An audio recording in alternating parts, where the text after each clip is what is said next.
Buenos días, bienvenidos a esta clase sobre recolección de datos y tipos de muestreo.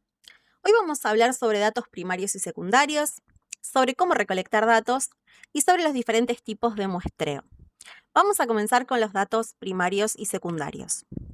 Un dato primario es aquel recogido directamente con fines específicos mediante instrumentos diseñados ad hoc, vale decir diseñados para tal fin por el equipo investigador.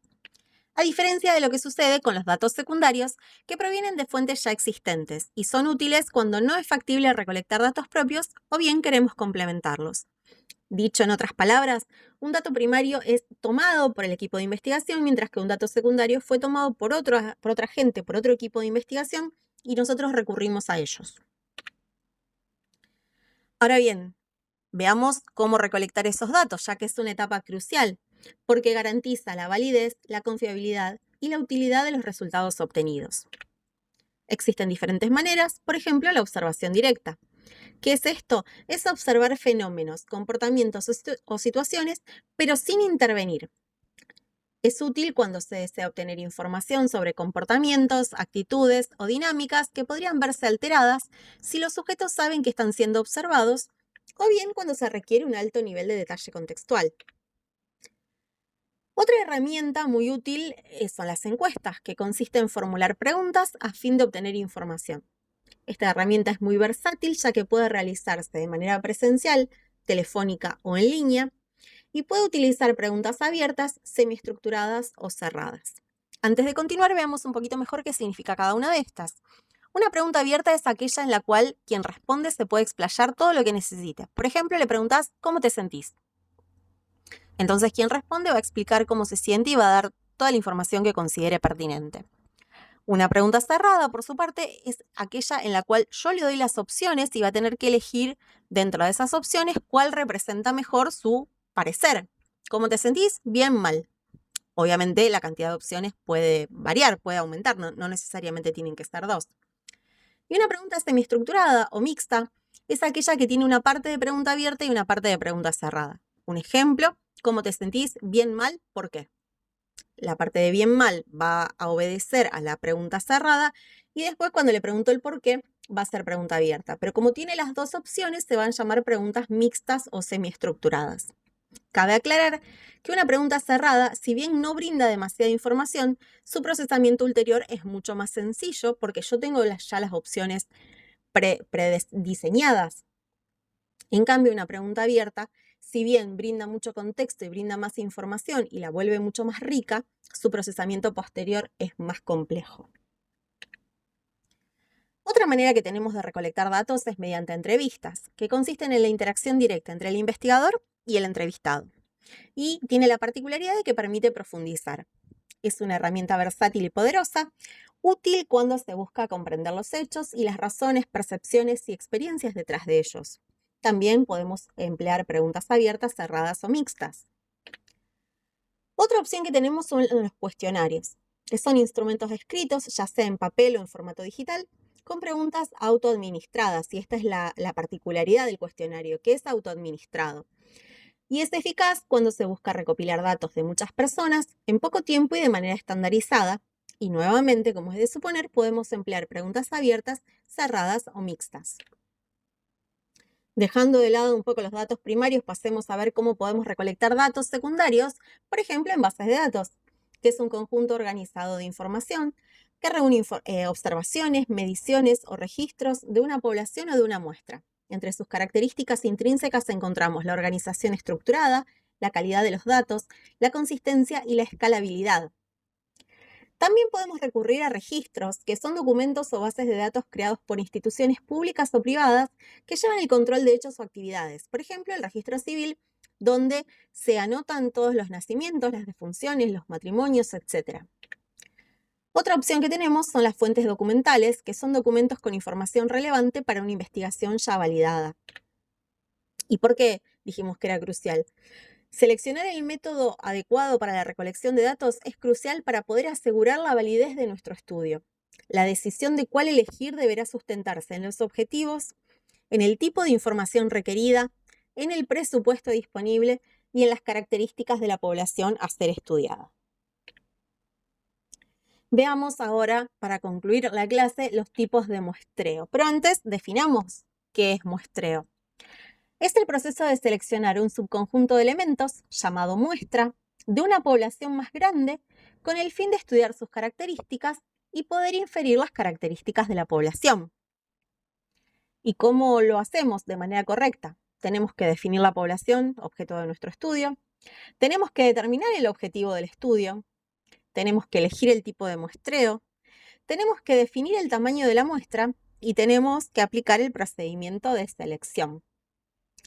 Pero antes de continuar con los diferentes tipos de muestreo, me parece pertinente conocer 3 conceptos que van a ser de utilidad para poder elegir el muestreo correcto, que están estrechamente vinculados entre sí. Uno de ellos es el nivel de confianza, vale decir cuánta certeza tenemos de que los resultados obtenidos en una muestra representan correctamente a la población.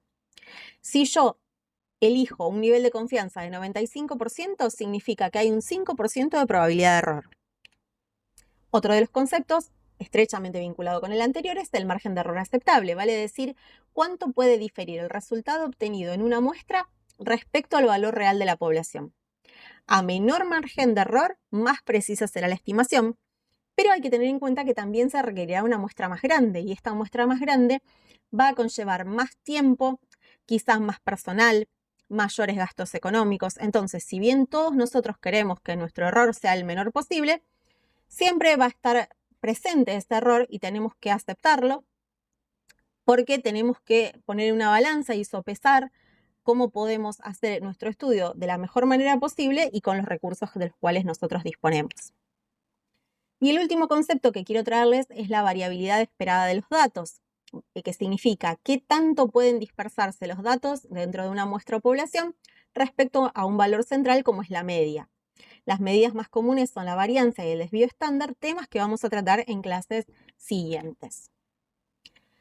Habiendo visto estos 3 conceptos, vayamos ahora sí a los tipos de muestreo. Podemos dividirlo en 2 grandes grupos, el probabilístico y el no probabilístico.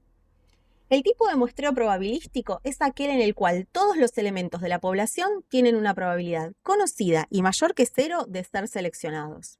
Es riguroso y es representativo. El tipo de muestreo no probabilístico, por su parte, es aquel en el cual no todos los elementos tienen la misma probabilidad de ser seleccionados. Va a depender del criterio del grupo de investigación y, por lo tanto, es menos riguroso. Existen, a su vez, dentro de cada uno de estos 2 grandes grupos, diferentes variedades, diferentes alternativas.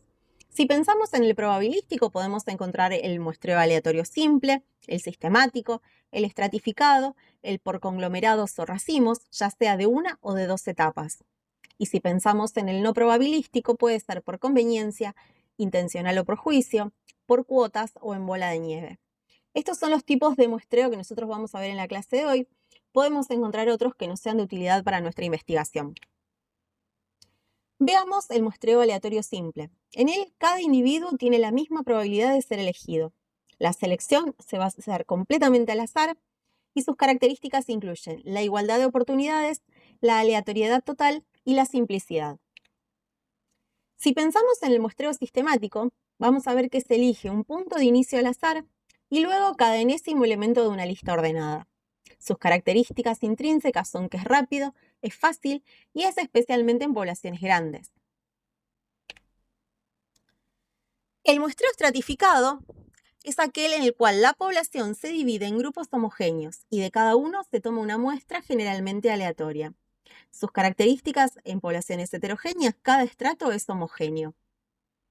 Si pensamos en el muestreo por conglomerados o por racimos, vamos a ver que se divide a la población en conglomerados, también llamados clústeres, que puede ser, por ejemplo, una escuela o los barrios, y se eligen algunos de estos clústeres al azar para analizar los elementos que pertenecen a ese conglomerado. Entre sus características encontramos que cada conglomerado tiene una muestra representativa de la población. Y a su vez existen 2 formas, de 1 y de 2 etapas. El por conglomerado de una etapa se seleccionan algunos conglomerados al azar y se estudian todos los elementos dentro de ellos.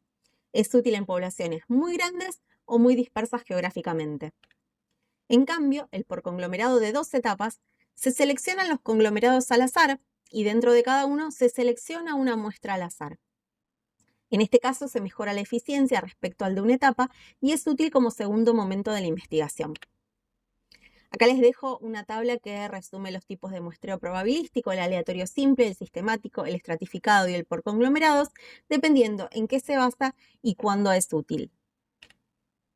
Vayamos ahora a los muestreos no probabilísticos. Tenemos, por ejemplo, el muestreo por conveniencia. Acá se elige a quienes están más cerca, más accesibles o más disponibles para el grupo de investigación. Provee datos rápidos, preliminares y es útil en estudios piloto. Tiene escaso rigor estadístico, ya que el grupo generalmente no es representativo. También tenemos el muestreo intencional o por juicio. Acá el investigador va a seleccionar a quienes considere más adecuados según criterios específicos. No es aleatorio y se basa en el juicio del investigador. El muestreo por cuotas es aquel en el cual se seleccionan muestras para que se cumplan con ciertas cuotas proporcionales a la población, pero sin aleatoriedad. Las cuotas, que fueron previamente definidas, reflejan la estructura de la población. Y finalmente el muestreo en bola de nieve, que se inicia con pocos individuos que van refiriendo a otros. Es un recurso útil en poblaciones de difícil acceso o en grupos ocultos, como por ejemplo personas con enfermedades raras, pero no es aleatorio. Nuevamente una tabla que resume los diferentes tipos de muestreo probabilístico según en qué se basa y cuándo es útil. Y para concluir la clase, recordemos siempre que detrás de cada número hay una historia que la estadística nos ayuda a interpretar. Muchas gracias.